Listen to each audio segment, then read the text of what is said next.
आगामी महापालिका निवडणुकांसाठी महायुतीचा फॉर्म्युला ठरला। भाजपच्या वरिष्ठ नेत्यांना दिली माहिती। मुंबई, ठाणे, कल्याण, डोंबिवली, नाशिक आणि नागपुरामध्ये भाजप आणि शिवसेना एकत्र येणार, तर नवी मुंबई संदर्भात अद्यापही निर्णय नाही।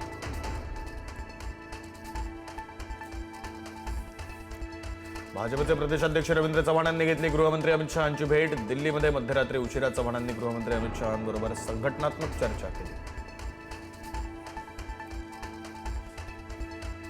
उद्धव ठाकरे आज नागपुरात सुरू असलेल्या हिवाळी अधिवेशनाला हजेरी लावणार। आमदारांसोबत बैठक घेऊन कामकाजात देखील सहभागी होणार। ठाकरे मुख्यमंत्री फडणवीसांनाही भेटण्याची शक्यता। वाढदिवसाआधीच शरद पवारांचा दिल्लीमध्ये पॉवर प्ले। पवारांच्या दिल्लीतील निवासस्थानी स्नेहभोजनासाठी दिग्गजांची हजेरी। अजित पवारांसह राहुल गांधी, प्रियंका गांधी, उद्योगपती गौतम अदानींचीही उपस्थिती। उपमुख्यमंत्री अजित पवार आणि रोहित पवार यांचा एकाच गाडीतून प्रवास। शरद पवारांच्या वाढदिवसाच्या निमित्तानं आयोजित स्नेहभोजनाच्या कार्यक्रमानंतर एकाच गाडीतून नागपूरला झाले रवाना।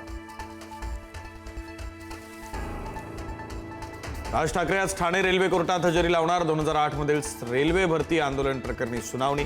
मनसैनिकांकडून कल्याण रेल्वे स्थानकावर परप्रांतीयांना मारहाण। राज ठाकरेंसह 7 मनसैनिकांविरोधात गुन्हा। बच्चू कडू विरुद्ध न्यायालयाचा अजामीनपात्र अटक वॉरंट। 2018 मध्ये केलेल्या आंदोलनाप्रकरणी याचिका दाखल। सुनावणीला सातत्यानं गैरहजर राहिल्यानं अटक वॉरंट जारी। ठाकरे बंधू पुन्हा एकदा एकत्र। अमित ठाकरेंचे मेहुणे डॉक्टर राहुल बोरुडेंच्या स्वागत समारंभामध्ये हजेरी। उद्धव आणि राज ठाकरेंमध्ये रंगला गप्पांचा फड।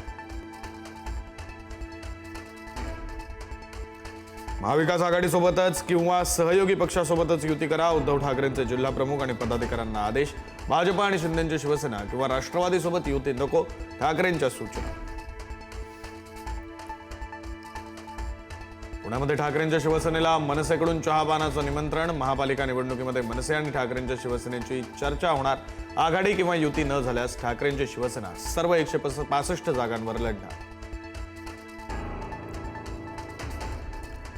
नागपुरातील विधानभवनामध्ये परिसरात भटक्या कुत्र्यांचा सुळसुळाट। कुत्रे पकडण्यासाठी पालिका कर्मचाऱ्यांची विधानभवन परिसरामध्ये कसरत। आमदार मंत्र्यांना भटक्या कुत्र्यांचा त्रास।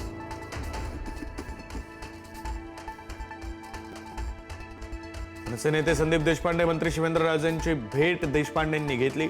पीडब्ल्यूडी मधील भ्रष्टाचाराचे पुरावे सादर केले। 2 व्हिडिओ पोस्ट करून देशपांडेंनी पीडब्ल्यूडी खात्यावर भ्रष्टाचाराचा आरोप केला होता।